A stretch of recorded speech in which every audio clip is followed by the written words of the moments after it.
അരുൺ മാധവേശ്വരൻ എപ്പോഴും റിവഞ്ച് സ്റ്റോറിയെ പറയാറുള്ളൂ. അദ്ദേഹത്തിന്റെ സിനിമയിൽ റിവഞ്ച് ഒരു പ്ലോട്ട് മാത്രമല്ല, സിനിമയുടെ മോഡ് മൊത്തം റിവഞ്ച് ആയിരിക്കും.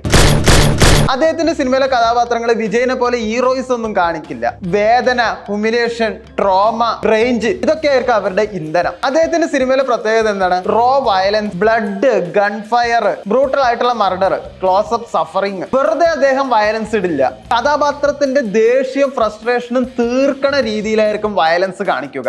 മിക്ക സീനിലും രക്തം എന്തായാലും ഒഴുക്കും, അതുപോലെ സ്ലോ മോഷനും ഉണ്ടാവും. അദ്ദേഹത്തിന്റെ എല്ലാ സിനിമയിലും ഗൺഷോട്ട് നിങ്ങൾ ശ്രദ്ധിച്ചോളൂ. പ്രേക്ഷകന്റെ നേരെ അവര് ഗൺഷോട്ട് വെക്കാറുണ്ട്. സാനി കൈതം, ക്യാപ്റ്റൻ മില്ലർ, DC ഈ സിനിമകളൊക്കെ ഈ ഗൺഷോട്ട് കണ്ടോ? ഇത് സാധാരണ ഗാങ്സ്റ്റർ ക്രൈം സിനിമയിൽ സ്ഥിരമായിട്ട് യൂസ് ചെയ്യുന്ന ഷോട്ടുകളാണ്. അരുൺ മാധവേശ്വരനെ പോലെയുള്ള ഡയറക്ടർ ഇങ്ങനത്തെ ഷോട്ടുകൾ വെച്ചിട്ട് ക്യാരക്ടേഴ്സിന് ഇന്റൻസിറ്റിയും അതുപോലെ പ്രേക്ഷകന് ടെൻഷനും ഉണ്ടാക്കാറുണ്ട്. ഗണ്ണിന്റെ ഫോർഗ്രൗണ്ട് ബ്ലർ ആയിരിക്കും, ക്യാരക്ടറോ നല്ല ഹൈ ഫോക്കസ്ഡ് ആയിരിക്കും. ലോ ആംഗിളിലോ അല്ലെങ്കിൽ ഡയറക്റ്റ് ലെൻസിലോ വെക്കുള്ളൂ. ലോ ആംഗിളിൽ വെക്കുമ്പോൾ ക്യാരക്ടർ മാസ് ആയിട്ട് തോന്നും. മിക്ക നായകന്മാരും എന്തെങ്കിലും ജയിച്ചിട്ട് നടന്നു വരുമ്പോൾ ലോ ആംഗിളിലെ ഷോട്ട് വെക്കുള്ളൂ. അതെന്തിനാണ്?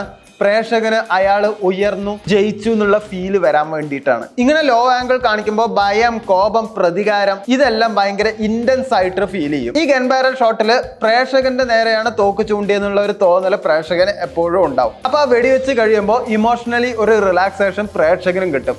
ആ ഫീലിന് വേണ്ടിയിട്ടാണ് ഇങ്ങനെ ഷോട്ട് വെക്കുന്നത്. അദ്ദേഹത്തിന്റെ സിനിമയിൽ ബ്രൈറ്റ് കളേഴ്സ് കുറെ കുറവായിരിക്കും. Orange fire tone, dark shadows, വെള്ളമില്ലാത്ത പൂഴി നിറഞ്ഞ ഗ്രാമങ്ങൾ, ഡിം ഇന്റീരിയേഴ്സ്. അപ്പൊ പ്രേക്ഷകർ വിചാരിക്കും ഇതൊരു റിയലിസ്റ്റിക് ആണ് എന്നുള്ളത്. പക്ഷെ അങ്ങനെയല്ല. ഇമോഷണൽ നൈറ്റ് മെയർ ആണ് അവിടെ ക്രിയേറ്റ് ചെയ്യുന്നത്. ഇത് കൂടുതൽ യൂറോപ്യൻ നിയോ നോയർ ഫിലിംസിൽ മാത്രമേ ഇങ്ങനെ കാണുകയുള്ളൂ. അരുൺ മാധവേശ്വരന്റെ സിനിമയിലെ നായകൻ ഒരു പെർഫെക്റ്റ് ഹീറോ ആയിരിക്കില്ല. എല്ലാവരും മെന്റലി ഡാമേജ് ആയിട്ടുള്ള ആളുകളായിരിക്കും. വേദന തോളിലേറ്റിട്ടായിരിക്കും അവർ എപ്പോഴും മുന്നോട്ട് പോകുന്നുണ്ടാവുക. സൊസൈറ്റിയിലെ എല്ലാവരോടും ഒരു വെറുപ്പും ആ കഥാപാത്രങ്ങൾക്ക് ഉണ്ടാവും. ഒരു സിനിമയിൽ ജാതിയാണെങ്കിൽ വേറെ സിനിമയിൽ അധികാരം, അല്ലെങ്കിൽ സ്വാതന്ത്ര്യം, അല്ലെങ്കിൽ ഹ്യൂമിലിയേഷൻ. ഇതിൽ ഏതെങ്കിലും ഒരു പ്ലോട്ട് ആയിരിക്കും അദ്ദേഹത്തിന്റെ സിനിമയിൽ ഉണ്ടാവുക. അരുൺ മാധവേശ്വരന്റെ സിനിമ വരുമ്പോൾ ഓട്ടോമാറ്റിക്കലി ഒരു ഫ്രെയിം കാണുമ്പോൾ തന്നെ മനസ്സിലാവും ഇത് അദ്ദേഹം സംവിധാനം ചെയ്തതാണ് എന്ന്. ഒരു ഡയറക്ടറിന്റെ സിനിമ മ്യൂട്ട് ചെയ്ത് കണ്ടാലും ഒരു പോസ്റ്റർ കണ്ടാലും ഇത് അദ്ദേഹത്തിന്റെ സിനിമയാണ് എന്ന് പറയാൻ കഴിയുന്നുണ്ടെങ്കിൽ അത് അദ്ദേഹത്തിന്റെ ഒരു സിഗ്നേച്ചർ സ്റ്റൈല് തന്നെയാണ്. ഇവിടെ മാർക്കോ ഇറങ്ങിയപ്പോൾ പൊതുവെ വയലൻസിനെ എല്ലാവരും കുറ്റം പറഞ്ഞതാണ്.